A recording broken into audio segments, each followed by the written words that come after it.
Morning दोस्तों, बहुत स्वागत है आपका डेली करंट अफेयर्स का आज की इस वीडियो में। और आज बात करने वाले अपन 18 दिसंबर 2020 के करंट अफेयर्स की। ठीक, सबसे पहले देखते हैं हम जो हमारा पिछले वीडियो का क्वेश्चन ऑफ द डे था। तो पिछले वीडियो में आपसे पूछा गया था कि टाइम मैगजीन ने वर्ष 2020 के लिए पर्सन ऑफ द ईयर किसे चुना है। तो इस बार दो लोगों के नाम, ठीक, एक तो आपके जो बाइडेन जो अमेरिका के अगले राष्ट्रपति होने वाले हैं, और दूसरी आपकी कमला हैरिस जो अमेरिका की पहली महिला उपराष्ट्रपति होने वाली। ठीक, तो इन दोनों को चुना गया है टाइम मैगजीन के द्वारा पर्सन ऑफ द ईयर। ठीक, ये आमतौर पर ये एक व्यक्ति को चुना जाता है। ठीक, आमतौर पर एक व्यक्ति होता है जिसको time person of the year चुना जाता है, लेकिन इस बार दो लोगों को रखा गया इस कैटेगरी में। ठीक है, अब देखते हैं आज का पहला सवाल। आज का पहला सवाल है कि इसरो ने संचार उपग्रह CMS-01 को PSLV-C50 रॉकेट से लॉन्च किया है।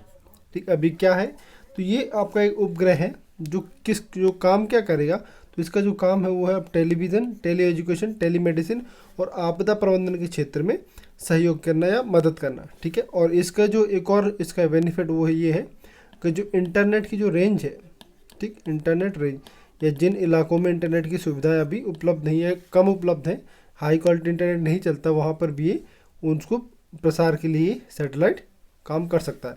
ठीक, तो यही इसका उद्देश्य है इस सैटेलाइट को लॉन्च करने का। अब बात करें यहाँ पे दो एक इंपॉर्टेंट टर्म्स आपके लिए, एक है CMS, इसका मतलब क्या, कम्युनिकेशन सैटेलाइट। ठीक, एक तो ये हो गया, और दूसरा है आपका PSLV मतलब पोलर सैटेलाइट लॉन्च व्हीकल। अब पोलर सैटेलाइट मतलब जो सैटेलाइट पृथ्वी के ध्रुव होते हैं ना, एक आपका उत्तरी ध्रुव है, एक आपका दक्षिण ध्रुव है, यानी कि ये उन सैटेलाइट को लॉन्च करता है जो पृथ्वी की कक्षा में चक्कर लगाते हैं। पृथ्वी की जो कक्षा है उसमें चक्कर लगाने वाले जो सैटेलाइट होते हैं उनको लॉन्च करने का काम किसके द्वारा किया था आपका, तो PSLV के द्वारा। ठीक, अब ये है आपका पूरा सैटेलाइट, और ये कुछ इन्फॉर्मेशन है सैटेलाइट के बारे में। अब जो ये सैटेलाइट इसकी जो लाइफ रखी गई है, मतलब ये अब लॉन्च करने से 7 साल आगे तक काम करेगा। ठीक, ये इसकी पूरी लाइफ है, यानी कि 7 साल ये इसको हम काम में लेने वाले हैं। अगला देखते हैं, अगला आपका कि मोहम्मद रफ़ीक मध्य प्रदेश के नए चीफ जस्टिस होंगे। अभी इनके नाम पर लगभग मोहर लग चुकी है कि यही अगले chief justice of Madhya Pradesh होंगे। हाई कोर्ट उच्च जो न्यायालय है हमारा मध्य प्रदेश का, वहाँ के ये मुख्य न्यायाधीश होने वाले। ठीक है, बात करें मध्य प्रदेश की, तो मध्य प्रदेश की राजधानी आपकी भोपाल, और राजधानी भोपाल है। राज्यपाल कौन है, आनंदीबेन पटेल जी, और मुख्यमंत्री आपके शिवराज सिंह चौहान। विधानसभा में 230 सीटें हैं, लोकसभा में 29 और राज्यसभा में आपकी 11 सीटें आती हैं। अब यहाँ पर बात करें मध्य प्रदेश उच्च न्यायालय की, ठीक, जो हाईकोर्ट है मध्य प्रदेश का, तो इसकी स्थापना होती है आपकी 2 जनवरी 1956 को। और जो मुख्य पीठ है इसको आप क्या कहते हैं, इसको प्रिंसिपल सीट भी बोलते हैं। ठीक, प्रिंसिपल सीट जो इसको मुख्य पीठ बोलते हैं, ये आपका जबलपुर में। और जो इसके दो खंडपीठ है, खंडपीठ को बोलते हैं आपका सर्किट बेंच। ठीक, क्या बोलते हैं इनको, सर्किट बेंचेस, सर्किट बेंच। ये कहाँ पे, इंदौर में और आपका ग्वालियर में। ठीक है, तो ये आपके मध्य प्रदेश हाई कोर्ट के बारे में जानकारी। अब ये हैं आपके मोहम्मद रफ़ीक जी, जिनको जो बनेंगे मध्य प्रदेश हाई कोर्ट के अगले उच्च चीफ जस्टिस। ठीक, अगला देखते हैं, अगला आपका पीयूष नदी के किनारे एक साथ लगभग 92,000 कछुए दिखाई दिए। अब ये एक अपने तरीका पहला मामला है। ठीक, अभी ये जो नदी है ये क्या है, अमेजन जो नदी ब्राज़ील की है। ठीक, खासकर जो ब्राज़ील देश की हम बात कर रहे हैं। वैसे तो ये नदी पूरे दक्षिण अमेरिका महाद्वीप के बहुत सारे देशों में बहती है, दक्षिण अमेरिका महाद्वीप में, लेकिन अब यहाँ पे हम बात कर रहे हैं ब्राज़ील की। ठीक, तो ये नदी है इसकी सहायक नदी, पीयूष नदी की इसकी सहायक नदी है, तो अमेजन जो नदी है उसकी। अब इसके किनारे पर अभी एक साथ लगभग 92,000 कछुए दिखाई देते। अब ये कौन सी प्रजाति के हैं, तो ये आपके साउथ अमेरिकन रिवर टर्टल। ठीक, ये एक प्रजाति है इनकी, इस प्रजाति के कछुए थे, और इनका जो वज़न है जब ये वयस्क हो जाते हैं तो लगभग 90 किलो तक जा सकता है। ठीक, और इनकी जो लंबाई है तो लगभग 3.5 फीट तक हो सकती है।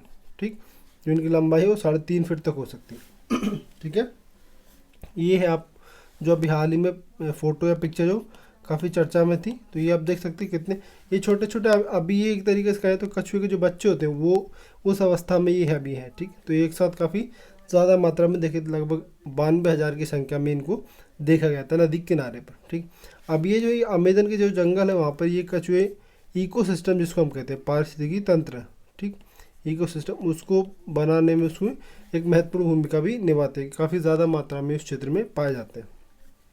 ठीक, अगला देखते हैं, अगला आपका G7 की अगली बैठक में भारत को आमंत्रित किया गया। अब बात करें G7 की, G7 7 देशों का एक समूह है। ठीक, इसको ग्रुप ऑफ 7 भी बोला जाता है। ठीक, ग्रुप ऑफ 7, ठीक, 7, तो इसको ग्रुप ऑफ 7 भी बोला जाता है। 7 देश इसमें, Britain, America, Canada, Germany, France, Italy और जापान। अब इन देशों की बैठक होती है। अब इसमें अगली जो बैठक है उसके लिए भारत को भी आमंत्रित किया गया है। ठीक, यहाँ पे भारत एक मेहमान देश के तौर पर शामिल होने वाला है। इसका परमानेंट मेंबर नहीं है इस ग्रुप का, लेकिन हर वर्ष ये किसी न किसी देश को आमंत्रित करते हैं। तो इस वर्ष जो है 3 देशों को यहाँ पर आमंत्रित किया गया, जिनमें से भारत भी एक देश है। ठीक, अब ये G7 इसकी स्थापना हुई थी तो 1975 में। ठीक, देश हमने देख लिए कौन कौन से आपके, तो ये 7 देश है जो इस समूह के सदस्य हैं। ठीक, अगला देखते हैं, अगला आपका champions of the earth award के तहत प्रतिष्ठित पॉलिसी लीडरशिप, अब एक कैटेगरी इस अवार्ड की पॉलिसी लीडरशिप पुरस्कार फिजी के प्रधानमंत्री ने जीता है। अब इस कैटेगरी में जो अवार्ड जीता है, अब किसने जीता है आपका, तो जो फिजी के प्रधानमंत्री है, क्या नाम का, फ्रैंक बेनी मारामा। ठीक, ये इनका नाम है। तो इन्होंने जीता आपका हाल ही में award champions of the earth. ठीक, फिजी की राजधानी क्या है, तो सुबह, और मुद्रा चलती है फिजियन डॉलर। ये देख सकते हैं, ये आपके फिजी के प्रधानमंत्री फ्रैंक। अगला क्वेश्चन देखते हैं, अगला आपका कि पहलवान श्रीपति खानसनेले का हाल ही में निधन हो गया। ये एक आपके काफ़ी जाने माने पहलवान थे। ठीक, तो इनका हाल ही में निधन हो गया, ये आप देख सकते हैं इमेज में, श्रीपति जी।